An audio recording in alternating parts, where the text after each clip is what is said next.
Indo British advanced pain clinic నొప్పి మాయం surgery దూరం ఫర్ అపాయింట్మెంట్స్ 9155515563. నమస్కారం, వెల్కమ్ టు ఐ డ్రీమ్. ధర్మ మార్గం విత్ విజిత కార్యక్రమానికి స్వాగతం.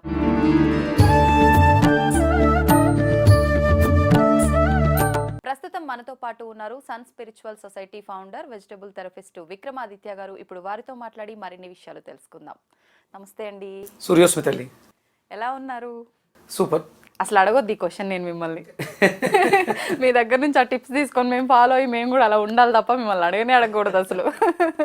అంటే ఇప్పుడు ఒక మనిషిని పలకరించడానికి ఒక మంచిది అంటే ఎలా ఉన్నారు అనేది పలకరింపుగా కానీ నేను అనిపిస్తూ ఉంటాను. అవును, నా నోటి నుంచి వచ్చేది ఎప్పుడు కూడా సూపరే. అవును, అంటే నేను చాలా ఆరోగ్యంగా ఉన్నారు అనేది కనిపిస్తూ ఉంటాను. టాపిక్ ఏంటంటే ఆరోగ్యానికి సంబంధించి. ఇప్పుడు మనకు ఆరోగ్య ప్రదాత సూర్య భగవానుడు అంటారు. మరి ప్రత్యేకించి సూర్య భగవాను ఆరాధించాలి అని అంటే భాను సప్తమి రోజు ఆరాధిస్తుంటారు అని చెప్పి అంటుంటారు. అంటే ప్రతి ఆదివారాలు ఆయనకు చేయాల్సిన విధి విధానాలు చేస్తున్నా ప్రత్యేకించి ఆదివారం సప్తమి కూడుకున్న రోజు కనుక వస్తే భాను సప్తమి అని చెప్పి ఆ రోజు సూర్యుని ఆరాధించాలని చెప్పి చెప్తూ ఉంటారు. మరి ఈ మార్గశిర మాసంలో వచ్చే భాను సప్తమికి మనం ఎటువంటి విధి విధానాలు ఆచరిస్తే ఆయన అనుగ్రహం అనేది మనందరిపైన ఉంటుందంటారు? మార్గశిర మాసం ఇప్పుడు ఇంకొకటి ఏంటంటే ధనుర్మాసం కూడా 16వ తారీఖున ధనుర్ సంక్రమణం జరిగింది. అంటే ప్రతి నెలకి కూడా మనకి 2 మాసాలు ఉంటాయి. ఒకటి చంద్రమానాన్ని అనుసరించి, ఇంకొకటి సౌరమానాన్ని, సూర్య సంచారాన్ని బట్టి ఇవి 2 జరుగుతూ ఉంటాయి. ఇక్కడ అంటే మిగతా మాసాలకి ఎలా ఉన్నా ధనుర్ సంక్రమణం జరిగిన తర్వాత నెలగంట పట్టడం ధనుర్మాసము అనేది కూడా ప్రాశస్త్యంలోకి ఉంటుంది. ఇక్కడ సూర్యుడిని ఆయన పేరు విష్ణువు. ఈ మాసంలో మా ధనుసు రాశిలో సంచారం చేసే సమయంలో ఆయన్ని సూర్యుడిని విష్ణువుగా అంటే వ్యాప్తి చెందేవాడుగా ఆరాధిస్తూ ఉంటాం. చాలా విశేషమైన అనమాట. అంటే మార్గశీర్షం విశేషం విష్ణు ప్రీతి. సహజంగానే ఆయన విష్ణు. ఇందులో సూర్యుడు ఆ నామధేయం కూడా అయింది. అంటే సహజంగా యావత్ ప్రపంచము మనకి మిగతా ఇప్పుడు విష్ణుమూర్తి ఎలా ఉంటాడమ్మా? విష్ణుమూర్తిని నేను అడిగాను మిమ్మల్ని, విష్ణుమూర్తి ఎలా ఉంటాడు తల్లి అంటే ఏం చెప్తారు వర్ణన? పాము పైన పడుకొని ఉంటారు, అలా ఉంటారు. లేదు మీకు దర్శనం ఇస్తున్నారు, ఎలా ఇస్తారు? అష్టభుజాలతోటి, శంకు చక్రాలతోటి, కిరీటంతో ఆయన మీకు దర్శనం. విష్ణుమూర్తి అనగానే మనకు గుర్తొచ్చేది కదా.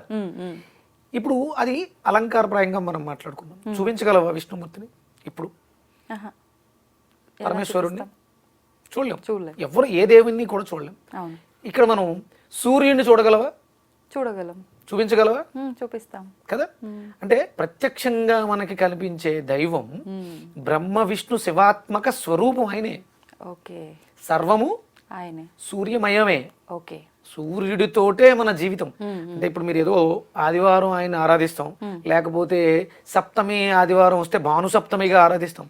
నిజంగా భారతదేశంలో పుట్టిన వాళ్ళం అందరం సూర్య ఆరాధకులమే, సూర్యుని ఉపాసించే వాళ్ళమే, ఫాలో అయ్యే వాళ్ళమే. కాకపోతే అందరూ కృతజ్ఞులు, కృతజ్ఞత లేని వాళ్ళు. కృతజ్ఞత అంటే ఏంటో తెలుసు కదా మీకు? థ్యాంక్స్ చెప్పడం. అంతే. ఇప్పుడు అది చెప్పడానికి సమయం లేదు కాబట్టి కృతజ్ఞత లోపిస్తే ఏమొస్తాయి? ఇబ్బందులే వస్తాయి. ఇప్పుడు ఒక మంచి పని చేసావమ్మా, నాకు ఏదో ఇచ్చావు, నేను నాకు అహంభావం, నీకు నేను ఎందుకు థ్యాంక్స్ చెప్పాలి అని ఇదిలో ఉన్నాను. చేసావు, నెక్స్ట్ డే కూడా చేసావు, తర్వాత కూడా చేసావు. నా అహంకారంతో నేను నీకు రెస్పాండ్ ఇవ్వట్లే. అప్పుడు ఏం చేస్తావు? ఇవ్వటం మానేస్తావు. అంతే. ఇప్పుడు సూర్యుడి విషయంలో మనం చేస్తున్నది అదే. కానీ అంటే ఇక్కడ నువ్వేంటంటే నీ ధర్మం ప్రకారం మానేయలేదు, ఇస్తూనే ఉన్నావు. కానీ నేను థ్యాంక్స్ చెప్పడం లేదు. అంటే నువ్వు ఇచ్చేటప్పుడు ఆనందంతో కాకుండా బాధ్యత, వృత్తి, ధర్మంగా చేస్తాం అంతే. ఆయన తన ధర్మం ప్రకారం సూర్యోదయ సూర్యాస్తమయాలు ఆయన చేసుకుంటూ వెళ్ళిపోతాడు. కృతజ్ఞత చెబితే నువ్వు ఇస్తున్నావు, ఆయన సంతోషిస్తాడు. నీ వృత్తి ధర్మం ప్రకారం నువ్వు నాకు ఇస్తూ ఉన్నావు, నేను థ్యాంక్స్ చెప్పాను అనుకో, మన ఇద్దరి మధ్య సత్సంబంధాలు బాగుంటాయి. ఒకవేళ అవకాశం ఉంది, ఇవాళ 100 ఇస్తున్నావు, కొంచెం ఎక్కడో అవకాశం ఉంది, ఇంకొక 10 ఎక్కువ ఇస్తావు, కృతజ్ఞత చెప్తున్నావు. వీడికి అహంకారం ఎక్కువ, వీడికి రెగ్యులర్గా మనం చేసే పని చేస్తున్నా వీడి దానికి ఈ తిరిగి Respond అవ్వట్లేదు. అవ్వట్లేదు కాబట్టి వీడికి ఎందుకు ఇవ్వాలి, ఇంకోటికి ఎవరికైనా ఇద్దాం. ఎవడైతే ఇక్కడ సూర్యుడి విషయంలో అదే జరుగుతుంది.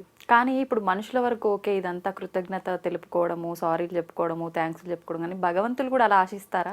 అమ్మ భగవంతుడు ఎప్పుడు కూడా ఏది ఆశించడమ్మా. అంటే ఇక్కడ ఆశించడం అంటే ఏంటి? సూర్యుడు కృతజ్ఞత తెలియచేయటం. అంటే కృతజ్ఞత తెలియచేయటం అంటే మనం ఏమైనా ఫ్లైట్ వేసుకుని దగ్గరికి వెళ్ళి ఏమైనా టిఫిన్ పెట్టి వస్తాం కాదు కదా. అంటే బయటకు వచ్చి సూర్యోదయ సమయంలో అంటే ఆయన వస్తున్న సమయంలో ఆయనకు ఎదురుగుండా నిలబడి థ్యాంక్స్ చెప్తాం. ఇక్కడ ఈ థ్యాంక్స్ చెప్పేటప్పుడు ఆయన ఖాళీ ఊరుకుంటాడా? ఆశీర్వదిస్తారు, మళ్ళీ ఇచ్చేస్తాడు. ఇది చెయ్యమంది. అంటే కృతజ్ఞత చూపించాలి. ఆయన నువ్వు చూపించినా చూపించకపోయినా నువ్వు పీల్చే గాలి, నువ్వు చూసేటువంటి వస్తువు, నువ్వు తినే ఆహారం, A to Z ఆయన ఇస్తున్నాడు కదా. ఇస్తున్నారు. పోనీ నువ్వు థ్యాంక్స్ చెప్పట్లేదు, నీకు సమయం దొరకట్లేదు అని వదిలేస్తాడు. ఇది చెప్పకపోవడం వల్ల ఏమవుతుంది? బద్దకించి 8 గంటల దాకా పడుకుని లేట్గా లేచి అగులో బగులో పరిగెట్టుకుంటూ వెళ్ళి వర్క్ ఫినిష్ చేసుకుని నైట్ లేట్గా ఇంటికి వచ్చి ఏదో తినేసి 4 మెతుకులు పడుకుని ఇది నీ జీవితం ఇలా అయిపోయిన తర్వాత లేవడానికి అవకాశం లేని స్థితిలో మంచంలో ఉంటూ హాస్పిటల్ చుట్టూ తిరుగుతూ, ఇది కృతజ్ఞత చూపించడానికి సమయం లేకపోవడం వల్ల వచ్చేటువంటి సమస్య. కోరి మనం తెచ్చుకున్నది. అంటే కృతజ్ఞత చూపించడం వల్ల ఏమొచ్చింది? మళ్ళీ లాభం వచ్చింది. ఏదైతే ఇస్తామో దాన్ని 10 పొందుతాం. ఇక్కడ అంటే మిగతా విషయాలన్నీ పక్కన పెడితే ఆయన లోక బాంధవుడు, లోక రక్షకుడు. ఆయన నువ్వు థ్యాంక్స్ చెప్పినా చెప్పకపోయినా మల్లెపువ్వు మీద తన పరిమళాలను ఎలా అయితే వెదజల్లుకుంటూ వెళ్తాడో మృత కళేబరం మీద కూడా ఆయన అదే కిరణాలు ఉంటాయి. తారతమ్యం ఏమీ చూపించదు ఆయన విషయంలో. ఇక్కడ నేను ఇదంతా చెప్తున్నానంటే బ్రిటిషర్స్ భారతదేశం ప్రవేశించి భారతీయుల్ని ఎలా వశపరుచుకోవాలి, మన సంపద శక్తి ఏంటి అని ఆలోచించి పన్నిన కుట్రలో భాగంగా మనం దాంట్లో ఇరుక్కుపోయి ఉన్నాం. సూర్య ఆరాధనలో ఇది ఇప్పటిదే కాదమ్మా, కొన్ని వేల సంవత్సరాల క్రితం మయాన్ సివిలైజేషన్ అంతకు పూర్వం కూడా ఉంది. కొన్ని వేల సంవత్సరాలు. ఇంకా ఒక రకంగా చెప్పాలంటే భారతదేశంలోనే తక్కువేమో. మీకు యూరోప్ కంట్రీ కొన్ని వేల సూర్య దేవాలయాలు, మయాన్ సివిలైజేషన్, అందరూ సూర్య ఆరాధకులే. మీకు ఆదిత్య హృదయ స్తోత్రంలో ఉంటుంది బ్రహ్మ విష్ణు శివాత్మక స్వరూపుడు, ఇంద్రుడు, స్కందుడు, బ్రహ్మ, వీళ్ళందరూ అంటే దేవతలు, రాక్షసులు, యక్షులు, గంధర్వులు అందరూ ఆరాధించే ఏకైక ఆత్మ పరమాత్మ స్వరూపం ఎవరు? సూర్యుడే. ఈ కాదనగలరా? కాదనగలవా? లేదు. ఆయన అంటే చేష్టలు ఉడిగి ఇవాళ సాయంత్రం వరకు కష్టపడి అన్ని చేష్టలు పడుకున్నాం, చీకటి అయిపోయింది. రేపొద్దుట తెల్లవారు లేదమ్మా, వెలుతురు రాలా, ఏంటి పరిస్థితి? ఎక్కడికక్కడ అన్ని ఆగిపోయినట్టే. ఇదా ఒక వారం 10 రోజులు జరిగింది. ఒక 3 రోజులు 4 రోజులు ముసురు పట్టి వర్షం పడుతూ ఉంటేనే ఎప్పుడు వస్తావయ్యా బాబు అని ఎదురు చూస్తూ ఉంటాం. తెలుస్తుంది ఆయన విలువ. కానీ అంటే ఆయన రావడం జరిగింది. ఆయనకి మనకి మధ్యలో మేఘాలు అడ్డు వచ్చి వర్షం పడడం వల్ల బ్యాక్టీరియా పెరిగిపోయింది. ఒక వారం 10 రోజులు అసలు సూర్యరశ్మి పడలా, వర్షం పడుతూనే ఉంది. ఆ చెమ్మకి సర్వనాశనం అయిపోతాం. ఇక్కడ విశేషంగా సూర్యుని అంటే సూర్యుడి యొక్క అనుగ్రహాన్ని, ఆయన ఒక మూర్తి కాదు, ఆయన స్పర్శించవచ్చు, దర్శించవచ్చు. ఆయనతో ప్రేమగా తారతమ్యాన్ని లేకుండా తాదాప్యమైనటువంటి దీక్షతో ఆయన అనుభవించవచ్చు. ఆయన ఒక్కడి దగ్గర అది సాధ్యం, సూర్యుడి దగ్గర. అందుకని దానికి విశేషంగా అంటే సూర్యోపాసకులు ఎవరైతే ఉన్నారో వాళ్ళకి విశేషమైనటువంటి పర్వదినం ఆదివారము సప్తమి తిథితో వస్తే అది అలభ్య యోగం అని చెప్పేసి ఈ రోజు విశేషంగా ఆయన చేస్తూ ఉంటాం. ఇప్పుడు నేను సూర్యోపాసకుడుగా, సూర్య ప్రేమికుడుగా నేను ఒక 4 నెలలుగా మహాసౌర యాగాన్ని చేస్తున్నాను. ప్రతినిత్యం కూడా సౌరహోమం చేసుకుంటున్నాను. భాద్రపద మాసంలో మొదలుపెట్టాం. భాద్రపదం, ఆశ్వీజం, కార్తీకం, మార్గశీర్షం. రేపు వచ్చేది పుష్యమాసం. పుష్యమం తర్వాత మాఘమాసం. అప్పటికి ఒక 6 నెలల దీక్ష నాకు ఇది. ఇప్పుడు ఏం చేస్తున్నారంటే ఆయన ఇక్కడ ఇది ధనుర్మాసం కాబట్టి సంక్రమణ జరుగుతుంది కాబట్టి రేపు వచ్చే ఆదివారం మహాసౌర హోమం చేసి ఉదయం ఆయనకి లోక కళ్యాణ కారకుడు ఆయన. అందుకని ఆయనకి కళ్యాణం నిర్వర్తిస్తున్నాను. సౌజ్ఞా పద్మిని సమేత సూర్యనారాయణ స్వామికి కళ్యాణ మహోత్సవం జరిపిస్తున్నాను. అంటే నాకు ఆయన మీద ఉన్నటువంటి ప్రీతితో ఆయన నేను తండ్రిగా భావిస్తాను. కొడుకుగా నా కర్తవ్యం. ఓకే. ఆయనకి పెళ్లి చేసేంత గొప్పవాళ్ళం కాదు. ఇది శాంతి కళ్యాణం అంటాం. అంటే ఆయన శాంతిస్తే ఆయన అందరినీ సమానంగా చూస్తారు, అంటే లేకపోతే చూడరా కాదు, కృతజ్ఞత తెలియజేయడానికి ఒక అవకాశం. అందుకని ప్రతి ఒక్కళ్ళు కూడా ఆ రోజు పాలు, బెల్లము, పరమాన్నం, బియ్యంతో అన్నాన్ని వండి ఆయనకి నివేదన చేస్తాను. ఆయనకి బాగా ఇష్టం పరమాన్నం. ఎందుకంటే మరి నేను ఇంకా రీసెర్చ్లో ఉన్నాను, ఆయనకి పళ్ళు ఉండవు అంటారు. అందుకని మెత్తని పదార్థం పెట్టాలి. అంటే మనకు ఒక ఇది ఉంటుంది, సూర్యోదయం తర్వాత పళ్ళు తోమితే ఆయన్ని ఎక్కిరించినట్టు అవుతుంది, అంటే ఆయనకి లేవు కదా. అందుకని సూర్యోదయం తర్వాత పళ్ళు తోమకూడదు, సూర్యోదయ పూర్వమే పళ్ళు తోమేయాలి. అంటే దానికి సైంటిఫిక్ రీజన్ వేరే ఉంటుందమ్మా. ఆఫ్టర్ సన్ రైజ్ మీరు ఏదైనా పళ్ళు తోమటం ఇలాంటివి చేస్తే పళ్ళు ఊడిపోతాయి, పుచ్చిపళ్ళు అయిపోతాయి. అంటే ఇప్పుడు డెంటల్ ప్రాబ్లమ్స్ ఎక్కువ ఉన్నాయి, మీకు పేస్ట్ ల్యాడ్లు వస్తూ ఉంటాయి, గోడలు బద్దలు కొట్టుకుని వస్తారు. గోడలు మీ పేస్ట్ లో ఉప్పు ఉందా, చింతపండు ఉందా అని అడుగుతారు. ఎవరూ కూడా బిఫోర్ సన్ రైజ్ పళ్ళు తోమాలని చెప్పారు. అంటే సూర్యుడికి మన దేహానికి ఏదో సంబంధం ఉంది, సైంటిఫిక్ సంబంధం ఉంది. అందుకని ఆఫ్టర్ సన్ రైజ్ మనం పళ్ళు తోమకూడదు. ఇంకొకటి, సూర్యుడికి ఎదురుగుండా, అంటే మనకు తూర్పును ఉదయిస్తున్నాడు అనుకోండి, ఆయనకి అభిముఖంగా మూత్ర విసర్జన చేయకూడదు. అంటే అవి దోషాలు, దానివల్ల ఆ గ్రావిటీ ఎనర్జీస్ లో ఇబ్బందులు వస్తాయి. ఇదంతా 100% సైంటిఫిక్.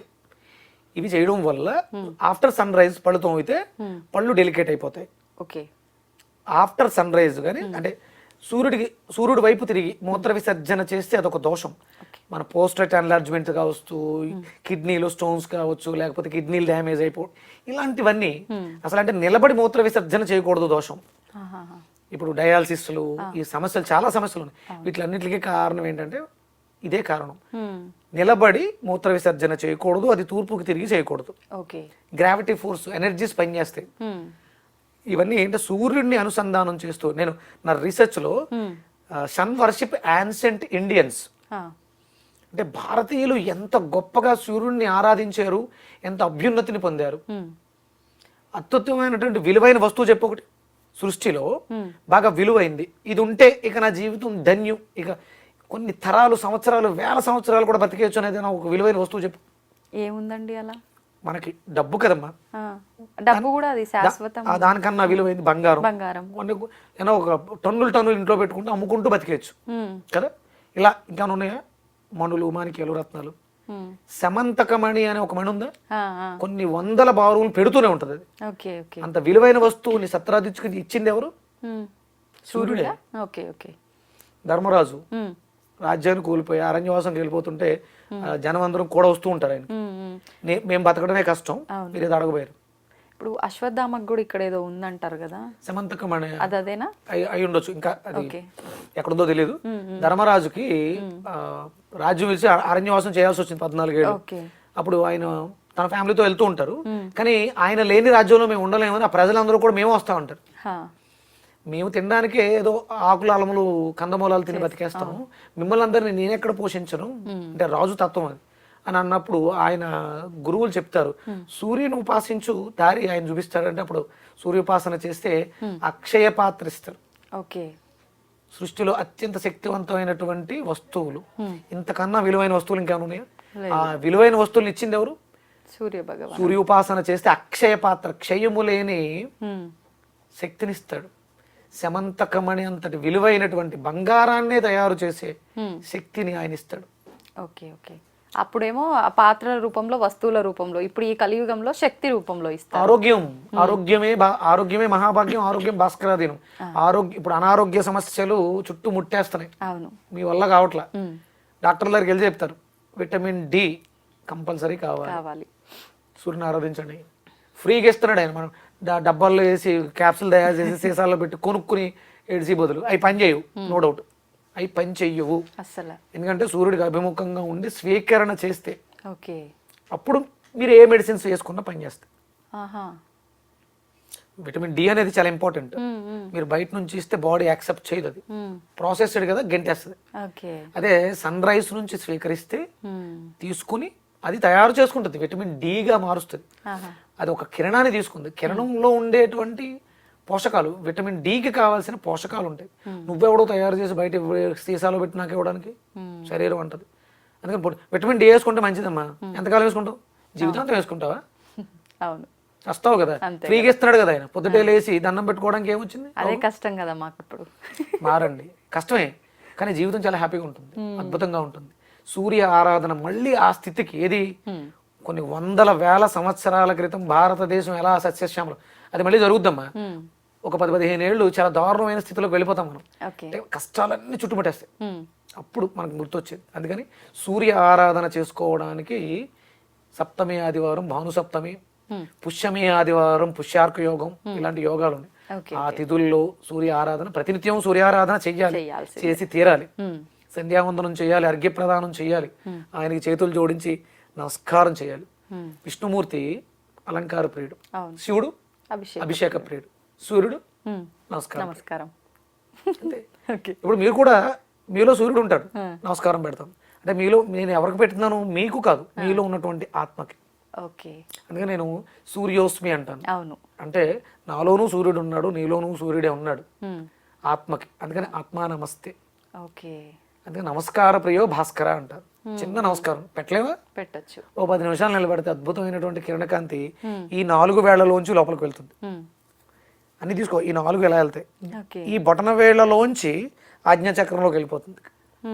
ఇది మన వైపు నుండి, ఇది మన వైపు నుండి. ఇలా పెడితే విశుద్ధులోకి వెళ్తుంది, ఇలా పెడితే హృదయంలోకి వెళ్తుంది.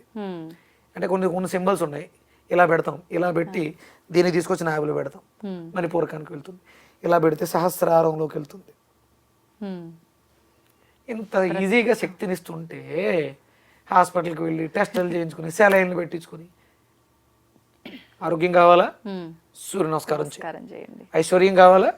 అక్షయపాత్ర కావాలా? సూర్య నమస్కారం చేయండి. అన్నిటికీ మూల ప్రదాత సూర్యుడు ఒక్కడే. సర్వం 4 వేదాలు సూర్యుడు గురించి చెప్తున్నాయి. అష్టాదశ పురాణాలు 18 పురాణాలు సూర్యుడు గురించి చెప్తాయి. ఓకే. ఇప్పుడు మీరు అన్నట్టుగా ఓన్లీ ఆ నైవేద్యం ఒక్కటి వండి దేవుడికి నివేదన చేయడంతో పాటు మంత్రం కూడా సూర్యుడికి సంబంధించింది ఏదైనా చెప్పుకునే అవకాశం? అద్భుతంగా ఉన్న మంత్రాలన్నీ ఆయనవేనమ్మా. విష్ణు సహస్రనామార్చలో ఉన్న మంత్రాలన్నీ ఆయనవే. అంటే మంత్రాలు కదా అవన్నీ, శ్లోకాలు. మంత్రాలు మనకి అద్భుతమైనటువంటి మంత్రాలు వేదం ఇస్తుంది. వేదంలో అద్భుతమైనటువంటి మంత్రాలు ఉన్నాయి. అవి మనకి చదివేంత నాలెడ్జ్ లేకపోవచ్చు, కానీ ఓం గృణి సూర్య ఆదిత్య ఓం, ఓం గృణి సూర్య ఆదిత్య ఓం. ఇంకా కొంచెం ఓపుకుంది. ఓం హరాం హ్రీం హ్రూం హ్రైం హ్రౌం హ్రహ సూర్యాయ నమః. మాకు ఫస్ట్ దే కావాలి. సింపుల్ గా ఉంటుంది. అంటే ఎంత చేసుకున్నవాడికి అంత. ఆయన అక్షయ పాత్రని పొందే అంత చేసుకున్నాడు, సత్రాజిత్యుడు సమంతకమణిని పొందే అంత చేసుకున్నాడు. ఆయన అవసరాలు అలా ఉన్నాయి. మనకు ఆరోగ్యం కావాలి, చేతులు నోడించి ఓం గృణి సూర్య ఆదిత్య ఓం, ఓం లేకపోతే ఓం సూర్యాయ నమః. అంటే నాకు భగవంతుడు ఇచ్చినటువంటి స్ఫురణ, సూర్య అష్టాక్షరి మంత్రాన్ని ఆయన నాకు ప్రసాదించారు. ఓం సూర్య నారాయణాయ, ఓం సూర్య నారాయణాయ. అష్ట కష్టాల నుంచి మన జాతకంలో ఉన్నటువంటి అష్టము అంటే ఆయుష్ దోషాలను కూడా తొలగించేటువంటి అద్భుతమైన శక్తివంతమైన మంత్రం సూర్య అష్టాక్షరి. ఇప్పుడు ఇది ఎవరైనా చేసుకోవచ్చా? గురువు ఉండాల్సిందేనా? అవసరం లేదు. ఇప్పుడు నేను అంటే మీరు నన్ను గురువుగా, అంటే ఇప్పుడు మీరు నాకు ఎదురుగా చెప్పారు, నేను ఒక గురువుగా భావిస్తాను, నేను చేసుకోవచ్చు. ఇప్పుడు వీడియోలో చూసే వాళ్ళకు మీరు ఎదురుగా ఉండి అలా చెప్పట్లేదు కదా. ఆయన ఎదురుగానే ఉన్నాడుగా. నేను ఆయనకి రిప్రజెంటేటివ్, నేను గురువుని కాదు ఒరిజినల్ గా. ఆయనకి నన్ను ఒక పనికి పెట్టుకున్న పనివాడిని, ఆయన పనివాడిని. ఆయన నన్ను బాగా చూసుకుంటున్నాడు, ఆయన విషయాలు చెప్పమన్నాడు. మీరు ఆయనకి తిరగబడి విక్రమాదిత్య చెప్పాడు ఓం సూర్యనారాయణ ఆయన వినండి, ఆయనలోంచి వస్తాయి. ఆయన నాకు వినిపించేలా చెప్పాడు. మనకు మామూలుగా మనకి ఓం నమో నారాయణాయ అష్టాక్షరి, ఇది నాకు ఆయన ఇచ్చారు సూర్యనారాయణాయ, సూర్య అష్టాక్షరి ఆయన ఇచ్చాడు. కనిపిస్తున్నాడు కదా, అలా చూసి సూర్యనారాయణాయ అని చెవి పెట్టండి, వినబడుతుంది. ఆయన చెవిలో ఆయన ఇస్తారు. అంటే కొన్ని నాట్లకి శ్రీ విద్యా ఉపాసనలు కొన్ని మంత్రాలు ఉంటాయి, ఉపాసనలు ఉంటాయి. అవి గురువులు ఇవ్వాలి, ఎందుకంటే వాటి వల్ల ప్రమాదాలు ఉంటాయి. ఇది మనకి ప్రమాదం కాదు, సాత్వికం. ఆయన బాగా కనిపిస్తుంటాడు. అందుకని గురువుతో పని లేదమ్మా, ఆయనే మనకి ఆది గురువు. ఈ మంత్రాలకి గురువు ఉపదేశం అక్కర్లేదు. ఇది ఎవరైనా, అది చిన్నది శ్లోకం, అది మంత్రం కూడా కాదు. మంత్రం అంటే కేవలం వేదంలో ఇచ్చినవి మాత్రమే మంత్రాలు, ఇవి మిగతావన్నీ కూడా శ్లోకాలు. పారాయణ అంతే తప్ప నామం అనొచ్చా? నామాలు నామాలు. అంతే. అందుకని ఈ మంత్రానికి ఎలాంటి ఇబ్బందులు లేవు, హ్యాపీగా అందరూ చేసుకోవచ్చు. చేసుకోవచ్చు. కానీ నమస్కారం చేయడం మాత్రం మర్చిపోవద్దు. డబ్బు కావాలా నమస్కారం చేయి, ఆరోగ్యం కావాలా నమస్కారం చేయి, తిండి కావాలా నమస్కారం చేయి. ఇంకోటి చెప్పనా, గ్యాస్ట్రిక్ ఉందా తగ్గాలా నమస్కారం చేయి. నమస్కారానికే తగ్గిపోద్దా అండి? తగ్గుద్దండి. రోజు చేసి చూడండి. సూర్యోదయ సమయంలో సూర్యుడికి ఎదురుగుండా నిలబడి నమస్కారం చేయండి. ఎన్ని రోజులు చేయాలండి అలా? 48 రోజులు మినిమం. మాకు కొంచెం ఓపికలు తక్కువ కదండి, తొందరగా అయ్యే అవకాశాలు ఏం లేవా? 48 ఎంతమ్మా? 96. 96. ఓకే, చేయండి. పెంచేశారు. కడుపు మంట కడుపులో మంట రెండూ తగ్గుతాయి. ఓ, కడుపు మంటే తగ్గాలి, అందరికీ ఉన్నది ఇదే ఇప్పుడు. ఓకే, మొత్తానికైతే మనం ఎన్ని రోజులు చేసామన్నది ఇంపార్టెంట్ కాదు, ప్రతినిత్యం చేసుకుంటూ పోతే ఇంకా మంచి ఫలితాలు. మీకు అది తగ్గాలంటే ఒక చిన్న ప్రక్రియ ఉంది. వజ్రాసనంలో కూర్చుని ఓకే, కుడి చేతి పిడికిల్ని బిగించి బొడ్డు మీద పెట్టుకోండి. బొడ్డు మీద పెట్టి ఎడం చేత్తో దాన్ని అదిమి పట్టండి. ఇలాగేనా? కుడి చేతి పిడికిలు మిగించి బొడ్డు మీద పెట్టుకుని ఎడం చేతిని పైనెట్టి అదిమి పట్టు. గాలిని పీలుస్తూ నెమ్మదిగా ఫ్రంట్ కొంగండి వజ్రాసనంలో. ఓకే,